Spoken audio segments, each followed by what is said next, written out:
Assalamualaikum warahmatullahi wabarakatuh. Bismillahirrahmanirrahim. Di bulan-bulan yang penuh berkah ini, wajiblah kiranya untuk meningkatkan tata kelola ibadah kita. Terutama di bulan Rajab yang tentu sejak dulu mempunyai nilai-nilai ibadah yang sangat baik. Bahkan kadang dimanfaatkan untuk bisa meningkatkan ibadah yang lebih jika dibanding dengan bulan-bulan yang di luar bulan Rajab. Sholat misalnya merupakan satu kondisi yang setiap hari kita lakukan. Dan ini momentumnya sangat tepat karena di bulan Rajab Kanjeng Nabi Agung Muhammad Shallallahu Alaihi Wasallam menerima perintah dari Allah secara langsung dengan diberikannya kesempatan untuk mendirikan sholat 5 waktu yang tadinya adalah 50 waktu. Sholat merupakan sarana bagaimana kita berkomunikasi dengan Allah Subhanahu wa Ta'ala. Sehingga dalam sholat ini membutuhkan tata cara yang runtut, yang berbeda dengan ibadah-ibadah yang lain. Sehingga orang yang mempunyai kemampuan minimalis misalnya, itu bisa juga untuk mendirikan sholat. Walaupun dia ini baru hafal Al-Fatihah. Ketika belum mempunyai hafalan yang lain selain Al-Fatihah, ya sholatnya bisa saja. Karena sholat itu merupakan sarana untuk berkomunikasi dengan Allah, sehingga kadarnya sesuai dengan kapasitas kita masing-masing. Mungkin yang baru hafal takbir saja, itu pun ketika mendengar orang yang berdimu sering menyampaikan Allahu Akbar, Allahu Akbar, sehingga dia tidak tahu maknanya apa, itu pun boleh. Ya, kapasitasnya sesuai dengan pertimbangan dan keahlian mereka masing-masing dan kemampuan mereka masing-masing. Sehingga saking pentingnya sholat itu sampai disebutkan dalam hadis Rasulullah SAW menyatakan sholat itu adalah tiang agama. Barang siapa yang mendirikan sholat, maka berarti dia telah menegakkan agamanya. Dan barang siapa yang meninggalkan sholat, itu dia berarti merobohkan agamanya. Proses ini telah dicontohkan oleh kiai-kiai kita, oleh guru-guru kita, bagaimana membangun mentalitas dari sholat yang dikerjakan. Sehingga sholat ini membantu kita untuk memimpin atau mengarahkan, mempersatukan umat dengan cara-cara sholat. Kita sholatnya sama, sholat maghrib antara umat Islam di Indonesia dengan umat Islam di luar negeri, ya sama jumlahnya 3 rakaat. Sholat subuh ya tetap 2 rakaat. Zuhur ya 4 rakaat. Asar ya 4 rakaat.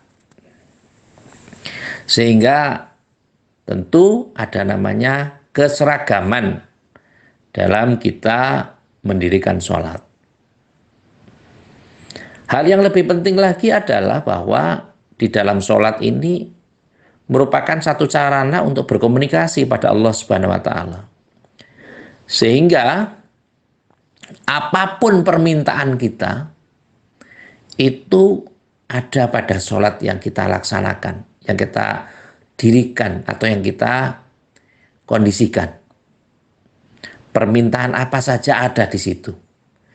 Dan itu menunjukkan bahwa sholat itu tidak hanya berkondisi untuk kepentingan akhirat, tapi juga untuk kepentingan dunia. Kita minta diampuni dosa kita, minta rezeki, minta ditinggikan derajatnya, minta diberikan ketakwaan, minta apa saja, itu ada dalam sholat kita. Dan sholat merupakan satu sarana untuk berkomunikasi dengan Allah Subhanahu Wa Taala itu dengan cara-cara yang real. Para alim terdahulu sering mencontohkan bagaimana kekhusyuan dia ketika mendirikan sholat. Berbeda dengan orang-orang yang sekarang. Orang-orang sekarang, terutama generasi Z, ya tidak banyak sih. Tetapi ya tentu bervariasi. Ada yang satu hari satu malam itu, yang 24 jam itu sholatnya paling hanya 3 menit, paling hanya 5 menit. Wah, 5 menit itu sudah campur dengan doa. Bahkan doa di luar sholatnya itu jauh lebih lama daripada sholatnya. Nah, inilah yang harus kita sikapi sama-sama. Bahwa memang betapa pentingnya kita sholat. Nah, sholat itu ya tidak memberatkan. Sehingga pesan saya kepada imam di masjid, di musola, atau di mana saja yang di situ ada jamaah, monggolah kalau kita sholat ya mementingkan makmumnya seperti apa. Kalau orang-orang itu pada tidak ahli ngaji, yang penting mau sholat ya jangan dibikin sholat itu sebagai problem. Wah, ternyata sholatnya kok lama. Rakaat pertama itu membaca juz 1 sampai juz 3 Al-Baqarah sampai selesai. Rakaat kedua baca surat Ali Imran dan seterusnya dan seterusnya. Kasihan jamaah kita. Mungkin jamaah kita ada orang-orang yang tua, yang sudah sepuh, yang kadang berdiri lama itu sudah tidak kuat.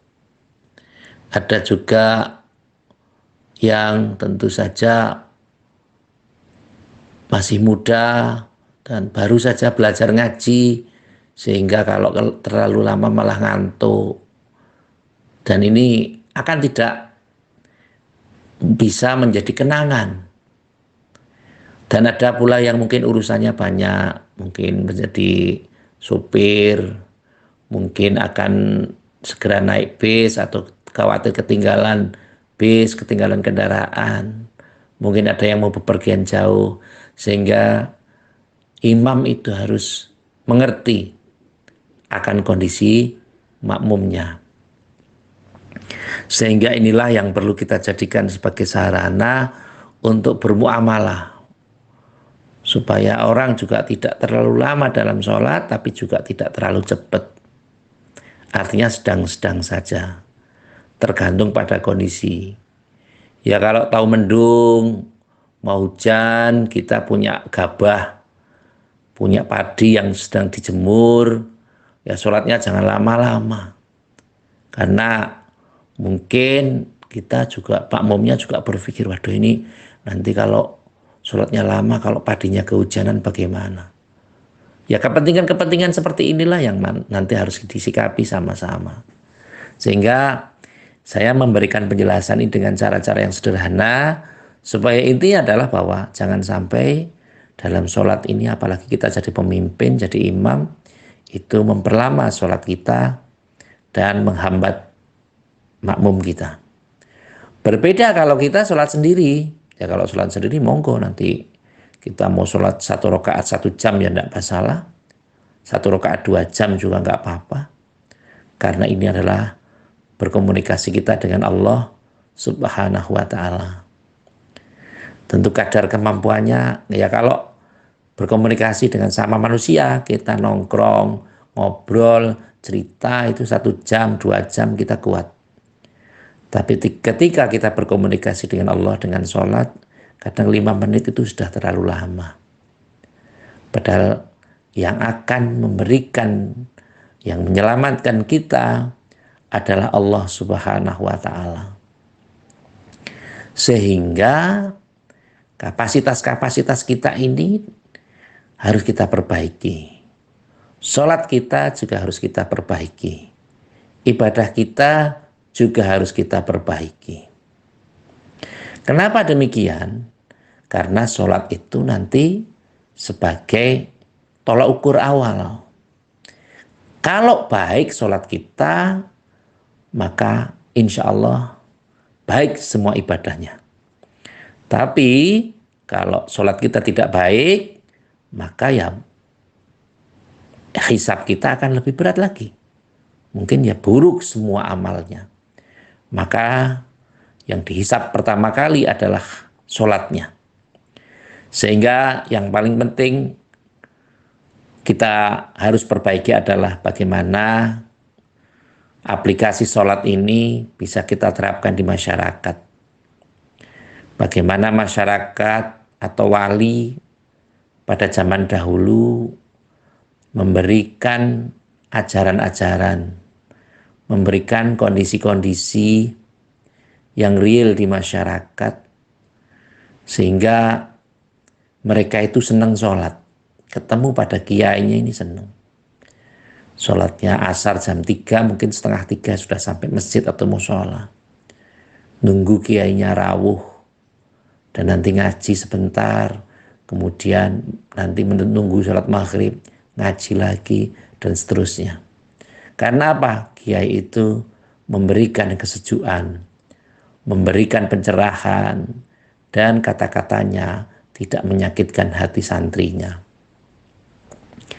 Maka yang paling penting adalah berupaya untuk selalu memberikan yang terbaik atas apa yang kita kerjakan.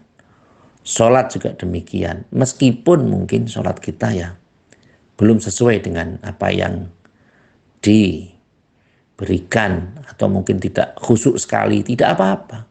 Yang penting kita kerjakan sholat kita. Selain memang sholat itu harus dilakukan atau harus didirikan, tetapi memang setidaknya orang-orang dulu itu mempunyai cara-cara tertentu agar orang pertama mampu untuk mengimplementasikan sholat dalam kehidupan sehari-hari. Misalnya ketika sholat mengingat Allah, Rabbunallah. Rabbunallah itu ketika di masjid ya ingat Allah, di pasar ya ingat Allah, di kantor ya ingat Allah, di tempat-tempat kerjaan yang lain juga ingat Allah. Jadi jangan sampai kita melupakan Allah. Maka dalam bahasa Jawa, sholat itu disebut sembahyang. Sembah kepada yang maha menciptakan. Maka yang unik lagi, dan ini hanya terjadi di Nusantara, lebih uniknya lagi bahwa wali ini menciptakan karya yang diakui juga oleh dunia pada saat ini dengan sebutan kesenian wayang.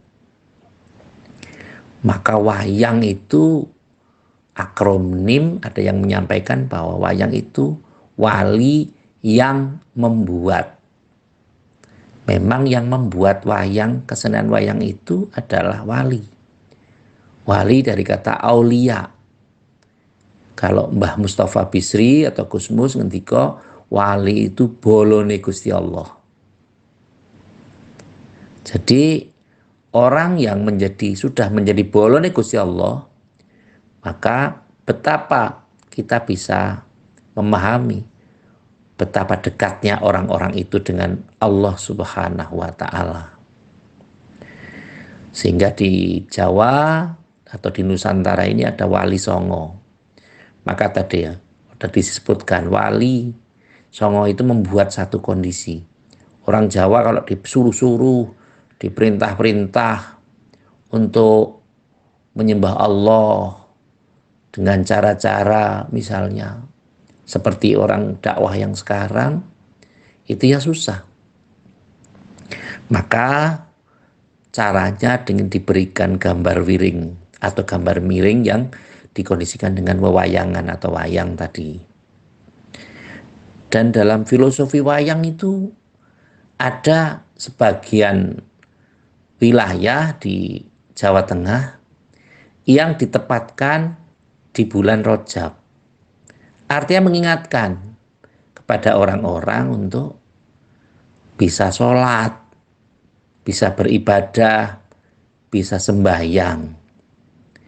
Maka di situ yang memainkan wayang itu disebut dalang atau ngudal piwulang. Ngudal itu berarti membongkar. Membongkar gagasan-gagasan ilmu pengetahuan yang diimplementasikan, diaplikasikan dalam bentuk kesenian. Maka wayang itu melibatkan berbagai macam seni. Ada seni tatah, ada seni pahat, ada seni ukir, ada seni drama, ada seni musik, ada seni suara. Dan durasi wayang itu sangat lama. Ada yang 3 jam, ada yang 8 jam. Tetapi ketika sudah waktu sholat, maka biasanya dalang itu akan menghentikan waktu wayangnya, atau setidaknya ada toleransi agar Wiro Pradonggo atau Wiyogo atau Nayogo atau Widuwati atau Sinden untuk mendirikan sholat. Tentu kapasitas ini menjadi sesuatu yang luar biasa. Karena di dalam kondisi kesenian Jawa pada umumnya, banyak di antara dalang-dalang kita ini yang kadang melupakan sanggit, melupakan janturan, melupakan tata urutan cerita, merupakan gedonganing cerita. Mereka hanya sibuk dengan hiburan, undang bintang tamu, terus esensi dari ajaran itu sendiri hilang. Padahal untuk saat ini sebenarnya yang dibutuhkan adalah bagaimana supaya jalan cerita, lelaku, watak dari tokoh wayang itu bisa diketahui oleh penonton. Maka wayang itu tidak hanya sekedar menjadi tontonan, tetapi menjadi tatanan, tuntunan, dan bisa menjawab atas tantangan yang ada sekarang di masyarakat. Inilah yang perlu diperhatikan. Bagaimana filosofi sholat, sembahyang, atau berkonsentrasi, beribadah kepada Allah Subhanahu wa Ta'ala, ini Wali Songo zaman dulu ini memberikan satu kondisi supaya mereka ini mudah. Sebagaimana saya tadi menyampaikan bahwa uwe sholat, durung sholat, ora susah sholat. Uwe sholat artinya sudah sholat. Durung sholat itu belum sholat, ora susah sholat, itu ya tidak susah dalam mendirikan sholat. Maka bagaimana supaya sholat kita ini berkualitas, tentu harus selalu dikondisikan di setiap hari. Ala bisa karena biasa. Kalau kita rajin sholat dengan kapasitas kita dimaksimalkan, ya tidak usah nyontoh-nyontoh orang. Bagaimana? Wah ini kalau sholat lama. Ya sekedar kemampuan kita saja. Karena Kanjeng Nabi ngendika, "Shollu kama ra'aitumuni usolli." Sholatlah kamu sebagaimana melihat aku mendirikan sholat. Ya kalau sholatnya Kanjeng Nabi, mungkin kita jauh panggang dari api karena kita tidak tahu di zamannya.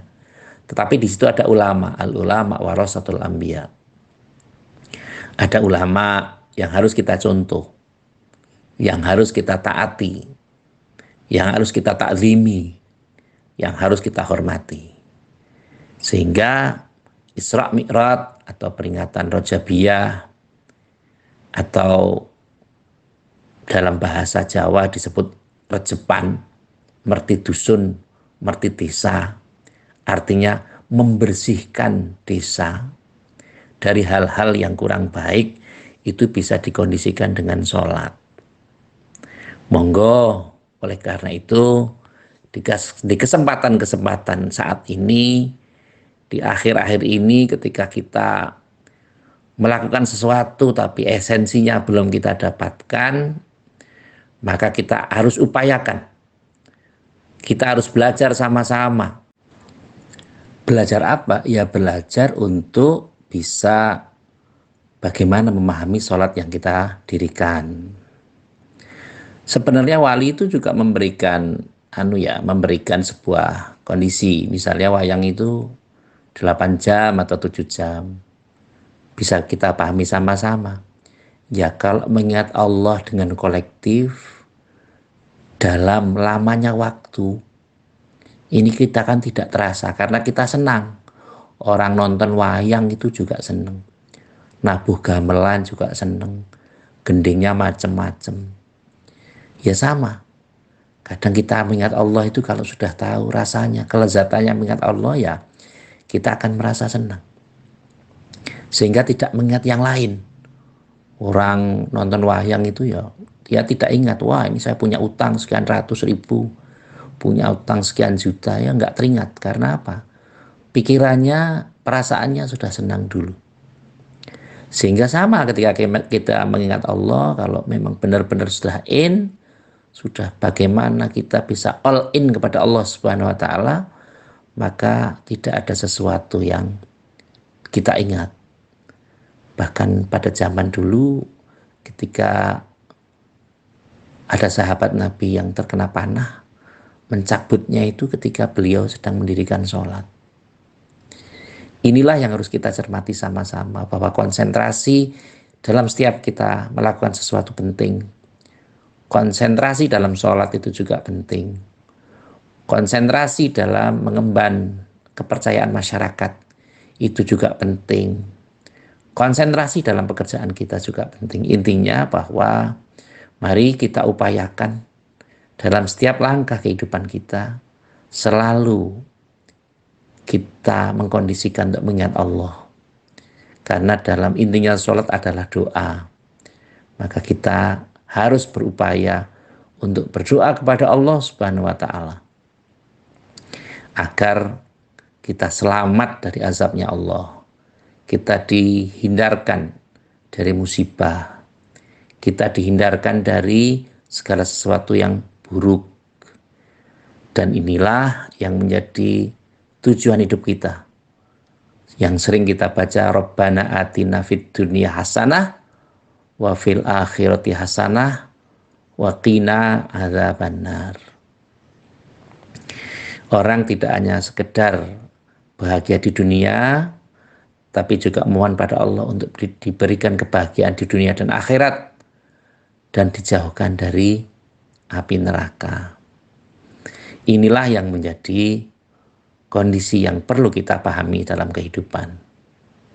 Maka sholat harus kita kerjakan, jangan sampai kita tinggalkan. Anak-anak kita perlu kita nasihati betapa pentingnya sholat.